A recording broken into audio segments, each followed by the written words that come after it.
জামায়াতের আমির লন্ডন গেছেন এবং সেখানে গিয়ে তার একটা মন্তব্য খুব আলোচিত হচ্ছে।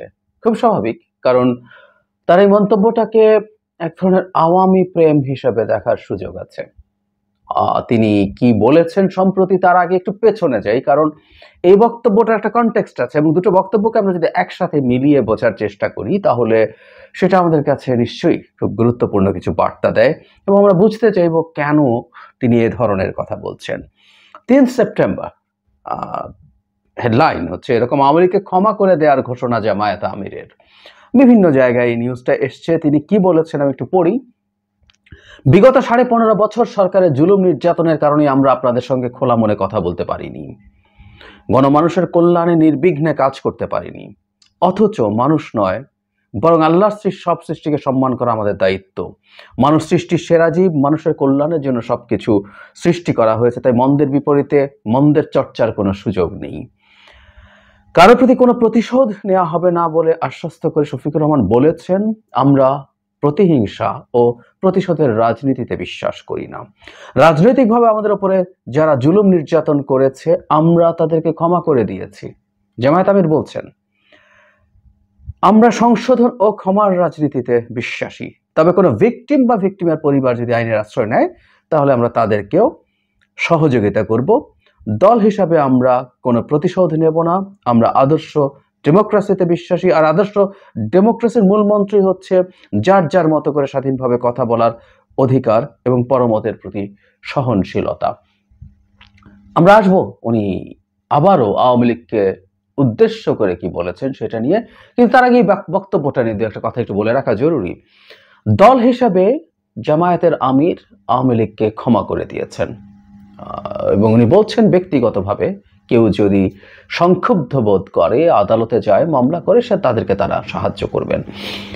মানে এটা তো ফ্যাক্ট যে জামায়াত খুবই নিপীড়িত দলগুলোর একটা। বিএনপিও হয়েছে, জামায়াতও মারাত্মক রকম নিপীড়িত হয়েছে আওয়ামী লীগের হাতে এবং ভারত এবং আওয়ামী লীগের যৌথ প্রযোজনায় জামাতের উপরে মারাত্মক ক্র্যাকডাউন চালানো হয়েছে। কোনো সন্দেহ নেই, জামাতের সর্বোচ্চ নেতাদের ফাঁসি দেওয়া হয়েছে যুদ্ধাপরাধের বিচারের নামে।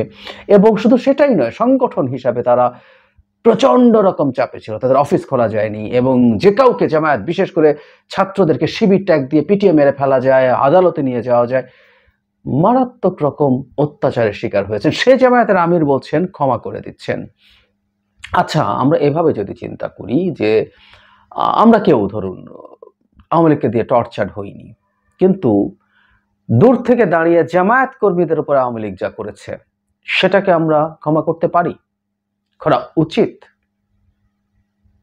একটা কথা মনে রাখতে হবে, আওয়ামী লীগ কতগুলো পেটি খুন করেন। একটা ব্যক্তি একজন ব্যক্তিকে যখন খুন করে সেটা একরকম খুনের মতো ব্যাপার, কিন্তু আপনি যখন সিস্টেম্যাটিকলি কাজগুলো করেন, ক্ষমতায় থাকার জন্য সিস্টেম্যাটিকলি কাজগুলো করেন, সেটা ভিন্ন ডাইমেনশন আছে। এবং আওয়ামী লীগের এগুলো যা করেছে প্রায়গুলোই পেটি খুন না, এগুলো একটা টার্ম আছে, ক্রাইম অ্যাগেনস্ট হিউম্যানিটি, মানবতা বিরোধী অপরাধ। এটা ইন্টারন্যাশনাল ক্রাইম, এমন অপরাধ যেটা আপনি চাইলে বিদেশি কোনো আদালতে বিচার করাতে পারেন। ইন্টারন্যাশনাল ক্রাইম যে ট্রাইব্যুনাল আছে সেখানে করতে পারেন। সেটা যদি করতে পারেন, ক্রিমিনাল কোর্ট, আইসিসি বলে, সেখানে আপনি নিয়ে যেতে পারেন। আপনার দেশের মধ্যে হয়েছে কিন্তু এটা ওখানে নিয়ে যাওয়া যায়, কারণ এটা ইন্টারন্যাশনাল একটা ক্রাইম। সব ক্রাইম অ্যাজ হিউম্যানিটি না। বাংলাদেশে কেউ একজন আমার কোনো রিলেটিভকে খুন করেছে, আমার বাবাকে, আমার মাকে খুন করেছে, আমি আইসিসিতে যেতে পারবো না। আমার বাবা মাই যদি বিশেষ ধরনের কতগুলো খুনের শিকার হন তাহলে যাওয়া যায়। যাই হোক, তীব্র সমালোচনা হয়েছিল তখন তার এই মন্তব্যের, এবং তখন তারপর থেকে তারা সরে এসছেন এবং আমিরকে দেখা গেছে বিচার চাওয়ার মতো বক্তব্য দিতে, কিন্তু এই বক্তব্য দিয়েছিলেন। স্মরণ করে রেখে উনি এবার কি বলেছেন সেটা বলি। জামায়াত ইসলামের আমির বলছেন লন্ডনে গিয়ে, আমরা ইউনাইটেড বাংলাদেশ গড়তে চাই। আমি বারবার ফ্যাসিজম আর ফ্যাসিস্ট বলা পছন্দ করি না, কারণ এরাও তো আমাদের পরিবারের সদস্য, রাজনৈতিক পরিবারের সদস্য।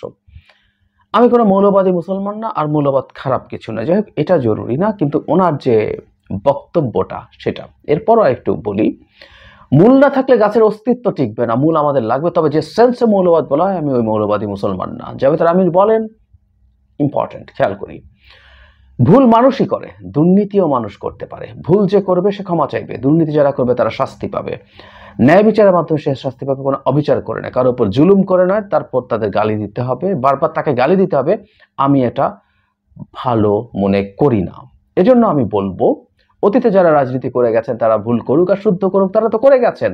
আমরা কি করব সেটা ভাবি, শুধু তাদের পেছনে পড়ে থাকলে আমাদের কি লাভ হবে, ইত্যাদি ইত্যাদি। উনি বারবার ফ্যাসিস্ট বলা পছন্দ করেন না। শাস্তির কথা অবশ্যই এখানে বলেছেন, ভুলের ক্ষমা আর অপরাধ হলে শাস্তি, নট ব্যাড। কিন্তু ফ্যাসিস্ট বলা পছন্দ করেন না। ফ্যাসিস্ট বলা অবশ্য আমিও পছন্দ করি না, but from a different point of view. অনেকবার বলেছি, আওয়ামী লীগকে ফ্যাসিস্ট বলা মানে হচ্ছে তাদেরকে প্রশংসা করা। মানে আওয়ামী লীগ ফ্যাসিস্ট হলেও ধরতাম যে এটা একটা রাজনৈতিক দল, ওর মতাদর্শ ফ্যাসিস্ট, ভয়ঙ্কর খারাপ জিনিস, কিন্তু একটা মতাদর্শ আছে। ওর জাস্ট চোর ডাকাত সন্ত্রাসী না, আওয়ামী লীগ জাস্ট ডাকাত সন্ত্রাসী। It's a mafia regime, Awami league mafia. ও কিছু রিপিট হয়, তারপরে কথাগুলো বারবার বলে রাখা ভালো, কারণ ফ্যাসিস্ট শব্দটা এত পছন্দ হয়েছে সবাই ওকে ফ্যাসিস্ট বলে। আওয়ামী লীগ তার ক্ষমতায় থাকার জন্য কিছু ফ্যাসিস্টরা ব্যবহার করে, এরকম টুল ব্যবহার করেছে কিছু, তাতে ফ্যাসিস্ট বলে ইলিউশন তৈরি হয়।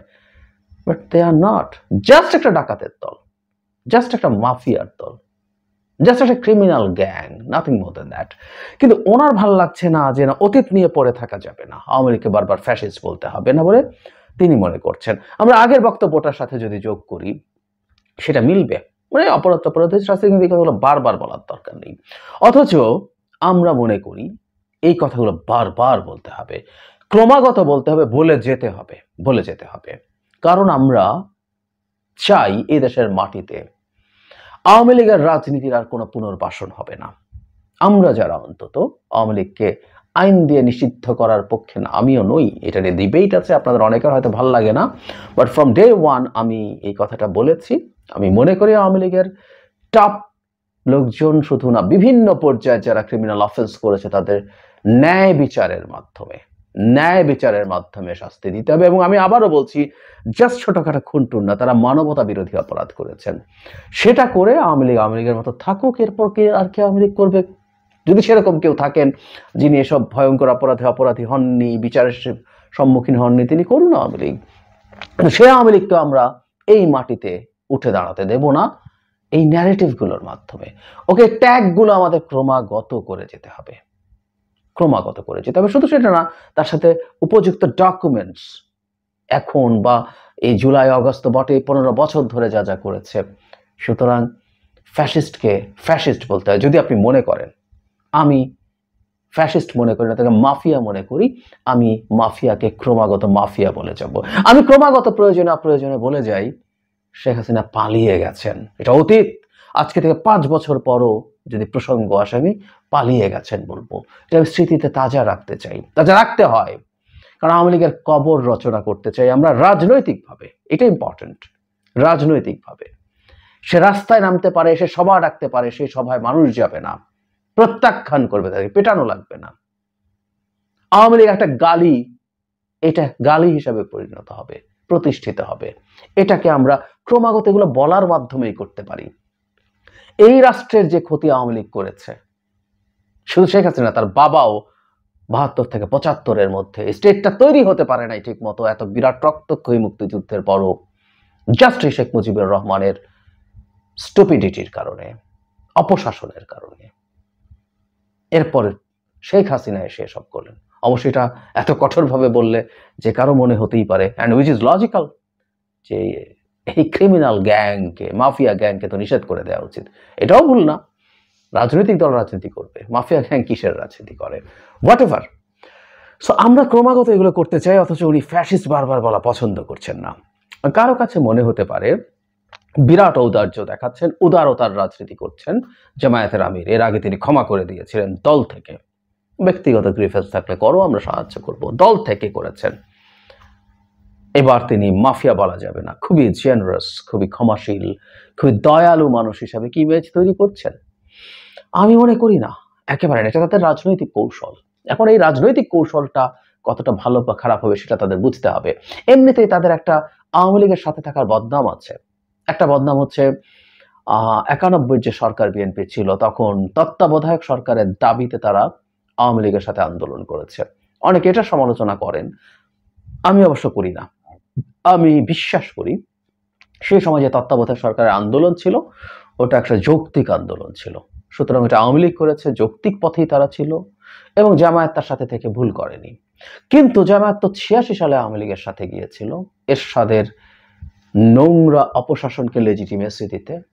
তখনও তো তারা একজোট হয়েছিল। আমরা শেখ হাসিনাকে 86-এর বেঈমান বলি, জামায়াত তাদের সাথে ছিল। শেখ হাসিনা যেহেতু প্রধান প্রতিপক্ষ, তাই এইসব আলাপ, এইসব আক্রমণের মুখে শেখ হাসিনাই বেশি ছিলেন বিএনপির দিক থেকে, কিন্তু জামায়াতও গিয়েছিল, তখনও তাদের সখ্য দেখা গেছে। নট অনলি দ্যাট, এরশাদের মতো একটা স্বৈর শাসনকে লেজিটিমেসি দেয়া শুধু পলিটিক্যালি না, এথিক্যালিও অত্যন্ত খারাপ কথা ছিল, বাট দে ডিড ইট। ফলে এই আলাপগুলো তো আছেই। এই সব কিছুর পরও তারা এই কাজটা করছেন। কেন করছেন? ধারণা করা যায় জামায়াতের ব্যাপারে যেহেতু একটা ইসলামপন্থী, মানে ইসলামিক আইডেন্টিটির দল, এটা ইন্ডিয়া খুব বেশি পছন্দ করে না। আমি ধারণা করি জামায়াত এখন ইন্ডিয়াকে খুশি করতে চাইছেন। তাদের আমিরের বা দলের আরো কারো ইন্ডিয়ার প্রতি খুবই সফট মন্তব্য 5 আগস্টের পর আমরা দেখেছি। সেটাকেও যদি আমরা এই কনটেক্সটের সাথে মেলাই তাহলে জিনিসটা মিলবে। তারা সম্ভবত ভারতের কিছুটা নেক নজরে পড়তে চাইছেন। নেক নজরে পড়লে যেটা হবে, তারা মনে করছেন তারা যদি শক্তি সঞ্চয় করতে পারেন, একটা দল নিশ্চিতভাবেই তার শক্তিতে ক্ষমতায় যেতে চাইবে, সেটা নিজের মাধ্যমে হোক, জোট করার মাধ্যমে হোক। আমরা দেখেছি জামায়াত ইসলামী আন্দোলন বা অন্যান্য ইসলামী দলের সাথে জোট করতে চাইছেন, তারা করুন, কিন্তু সেখানে অন্তত যাতে তাদের কারণে, তাদের এই ইসলামপন্থী রাজনীতির কারণে তারা ভারতের খুব বড় বাধার মুখে না পড়েন। ফলে আওয়ামী লীগের প্রতি বিশাল সহনশীলতা দেখিয়ে তারা সম্ভবত তাদের কিছু সিম্প্যাথি অর্জন করতে চাইছেন। সেই সম্ভাবনাই আমার কাছে প্রবল মনে হয়। এখানে একটা কথা মনে রাখা জরুরি, বাংলাদেশের রাজনীতি, একটা কথা সবাইকে মনে রাখতে হবে, ভারতের সাথে আমরা যুদ্ধ করতে চাই তা না। ভারতের সাথে আমরা আসলে, আমিও মনে করি না ভারতের প্রতি আমাদের অবস্থান ভয়ঙ্কর রকম অ্যাগ্রেসিভ জায়গায় চলে যাবে যে আমরা যুদ্ধংদেহী হয়ে যাব। কিন্তু ভারতের সাথে, ভারতের কৃপা নিয়ে আমরা ক্ষমতায় আসার পথ করতে চাইতে পারি। এটা বাংলাদেশের যে কোনো রাজনৈতিক দলের জন্য মারাত্মক ডিজাস্টার বয়ে আনবে। এটা প্রত্যেকটা দলকে বুঝতে হবে। এর মানে আমি এই বলছি না প্রত্যেকে সংঘাতে নেমে যেতে হবে। বাংলাদেশের রাজনৈতিক দলগুলোতে ভারত, যে কোনো দলকে ভারতের সাথে একটা ওয়ার্কিং রিলেশনশিপ রাখতে হবে। এটা মানি আমি। জামায়াতকেও রাখতে হবে, উচিত হবে। ওরা পাওয়ার পলিটিক্স করে, ক্ষমতায় যেতে চায়, সো ভারতের সাথে তাদের একটা আন্ডারস্ট্যান্ডিং প্রতিষ্ঠিত হওয়া দরকারও আছে। কিন্তু সেটা যদি এরকম মনে হয় যে এটা করার জন্য তারা একটা, নিশ্চিতভাবেই এটা কতটুকু করবেন, এটা একটা লাইন আছে। আবার আমি এটাও মানতে প্রস্তুত আছি এই লাইনটা কোন জায়গায় আছে এটাও খুবই সাবজেক্টিভ। আমি মনে করি লাইনটা এখানে, আরেকজন মনে করবেন আরেক জায়গায়, কিন্তু একটা লাইন আছে। এটা ক্রস করে যদি মনে হয় ভারত তোষণ করা হচ্ছে, এটা খুব ভয়ঙ্কর হবে। এটা খুব ভয়ঙ্কর হবে এবং মানুষও নানান রকম ইন্টারপ্রিটেশন শুরু করবে। ধরি যে জামায়াত একটা জোট করলো, আওয়ামী লীগ যদি তাত্ত্বিকভাবে বলি নির্বাচনে আসছে, বিএনপির বিরুদ্ধে কি আওয়ামী লীগ সহ জামায়াত একটা জোট করবে? এরকম একটা প্রশ্ন আসতে পারে। তারা কম্বাইন করলে তো মোটামুটি সব ইসলামিক দল যদি একত্র হয়, সাথে আওয়ামী লীগের এই মুহূর্তে আমার হিসাবে অন্তত 20% ভোট আছে, তো যদি সব যোগ হয় তারা কি একটা কম্পিটিটিভ জায়গায় চলে যেতে পারে? এসব ইকুয়েশন মানুষ করা শুরু করবে এবং এই ইকুয়েশনগুলো জামায়াতের জন্য ভালো কিছু হবে না। কিন্তু তিনি ক্রমাগত করে যাচ্ছেন, আমি জানি না তাদের আন্ডারস্ট্যান্ডিং কি, কিন্তু দূর থেকে দেখে আমরা অন্তত তাদের এই স্ট্যান্সকে যে কোনো বিবেচনায় কন্ডেম করি।